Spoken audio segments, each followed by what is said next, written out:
Right, let's continue to look at the in-depth analysis when it comes to illegal mining in South Africa. Of course, coming on the back of the discovery of 8 bodies in Germiston earlier today, and how incidents can affect the mining sector. To talk more on this, I am joined by mining expert Warren Beech. Warren, a very good evening to you. Thank you so much for your time. The issue of illegal mining has once again come under the spotlight. The 8 bodies found at a dumping site in Germiston at a severely decomposed state. Now 31 suspected illegal miners killed at an old shaft, a shaft which was last operational in the 1990s.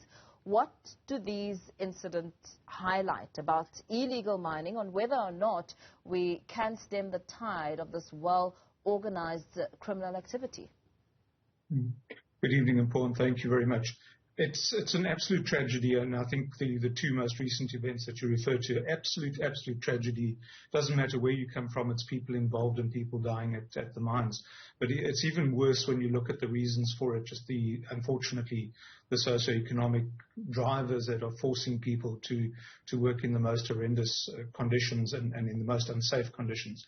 But it's having quite a dramatic impact on the normal or the legal mining side of things, because a lot of these activities are taking place in old mines, but a lot of them are taking place in existing mines where it's going hand in hand or alongside mines which are still very, very active. And that creates even a bigger problem, because a mine that sends 12,000, 14,000 people underground every day for lawful mining, operating in circumstances where ventilation is impacted, rock stability is impacted. So it's having a severe impact on the lawful mining as well as the old mines which are defunct or abandoned mines. So it's having a major impact. It's as you mentioned, it's a complete parallel universe and socioeconomic landscape on its own, and it really has a life of its own, and it draws people in. So communities see this happening. They see people driving cars or buying things from this illegal mining, and it's putting pressure on people in and around lawful mining to place demands on communities, marching very, very active, and it's blurring the lines between the illegal mining and the legal mining, and people can't distinguish with that. They've just seen mining and benefits from that. But these activities have brought again in the spotlight just how dangerous it is, and it can't be sustainable. It simply can't go, and we need to regularize it as soon as possible and make sure that it's dealt with. Can it be dealt with? It's another question. All stakeholders need to get involved. And I mean everybody, from the trade unions, government, the existing mining companies, and the structures that support the illegal mining. We have to get together and try and resolve it. It has to be regularized. It's the only way forward. Yeah, especially as we know that it is on the rise. It's becoming increasingly violent. And, looking at that and trying to assess the impact and how far it stretches, especially considering the devastating effect on the country and its citizens. Absolutely, it is becoming dangerous, and again, just to come back to your point, it's increasing year on year, even month to month at the moment. It's increasing rapidly. It's dangerous. You pay a security guard 5,000 Rand a month, and he or she's got to defend the assets, and 20 people come in at night. What are you going to do? It's dangerous. People are scared. People are genuinely scared, and it's pervasive, and it really is affecting everybody's lives dramatically, unfortunately, at the moment. South Africa once employed almost 500,000 foreign workers. And according to reports, in 1987, remittances from the wages of Lesotho nationals working in mines here in South Africa amount to over 200% of Lesotho's GDP. They're now about 21%.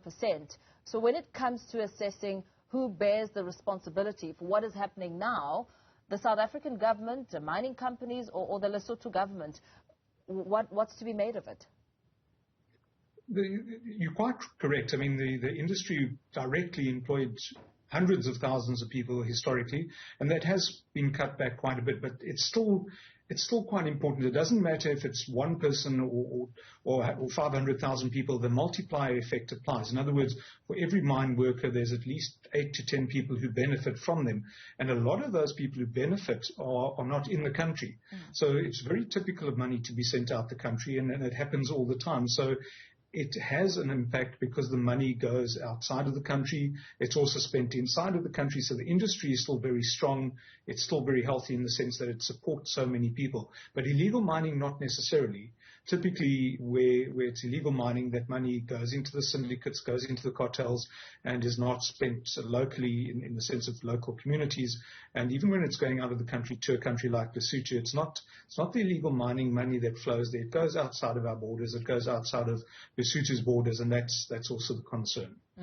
Because the Mineral Resources Minister, Gwede Mantashe, has accused Lesotho of not cooperating with efforts to clamp down on the crisis. I mean, what kind of conversation is needed there? The difficulty is, what can Lesotho do? What can the government of Lesotho do? It can't stop its citizens from coming across the border.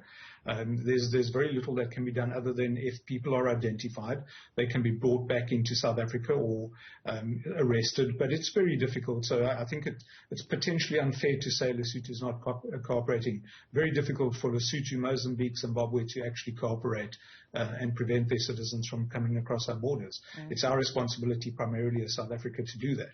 Yeah, absolutely. Thank you so much for your time. Let's perhaps leave it there for now. Of course, trying to get a fuller picture of the impact of illegal mining and what the operations are like in South Africa and how that impacts on Lesotho and other countries. We leave it there for now with Warren Beech, who's a mining expert.